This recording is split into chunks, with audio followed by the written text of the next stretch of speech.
Tapi yang sekarang saja Rusunawa tunggakannya 160.000 per bulan itu tinggi sekali. Ya, kenapa? Karena mereka tidak punya harapan untuk memiliki tempat itu di kemudian hari.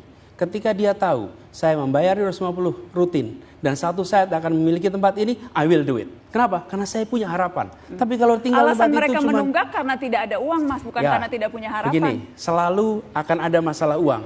Tapi orang bisa ngoyo. Kenapa? Bisa ngoyo karena dia akan memiliki. Itu faktanya konsepnya. 31 miliar sekarang tunggakan di Rusunawa. Wah, kalau 31 miliar itu kecil dibandingkan dengan jumlah yang ada jadi banyak. Akan dihapuskan. Bukan itu? Dihapuskan, lain kecil atau besar sama penghapusan beda. Karena yang saya baca Anda mengatakan akan dihapuskan.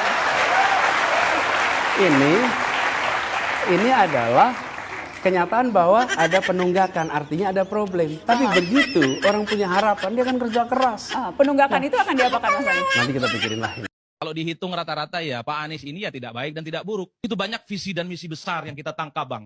Ketika Anies bicara secara lantang, dia akan berdiri tegak bersama rakyat Jakarta, menolak reklamasi. Semua orang suka, Bang. Siapa yang tidak suka? Semua orang suka ketika Anies bilang berpihak kepada rakyat Jakarta. Ingin bikin DP rumah 0%, 232.000 sekian. Semua orang senang. Anies berjanji tidak akan melakukan penggusuran secara paksa. Anies dan Sandi bicara akan melakukan jakpreneur. Saat itu istilahnya masih OKOC. 200.000 wirausahawan.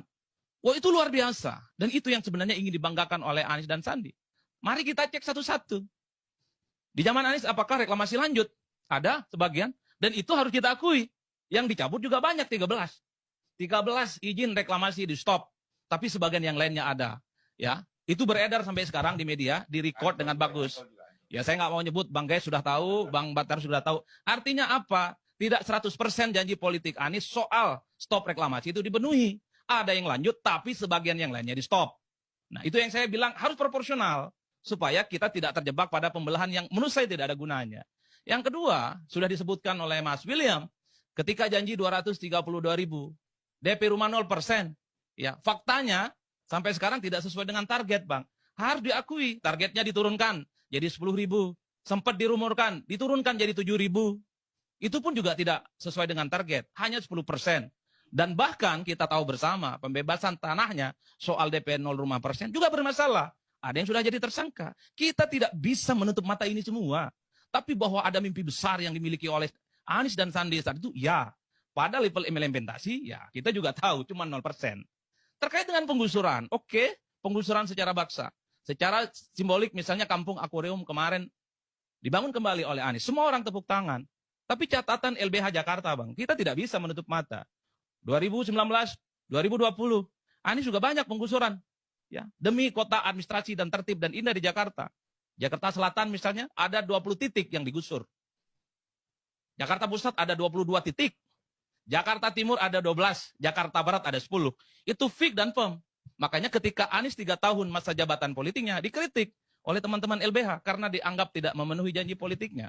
Dan itu terrecord sampai sekarang dan tidak ada yang bisa membantah.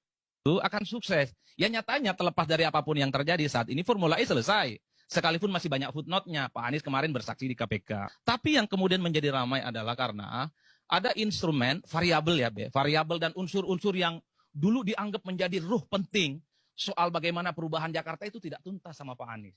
Misalnya soal bagaimana menuntaskan banjir ya. Ketika misalnya ada rencana 6 juta titik, kenapa yang terrealisasi cuma 5? 2 juta maksud saya, kenapa yang terrealisasi cuma 5?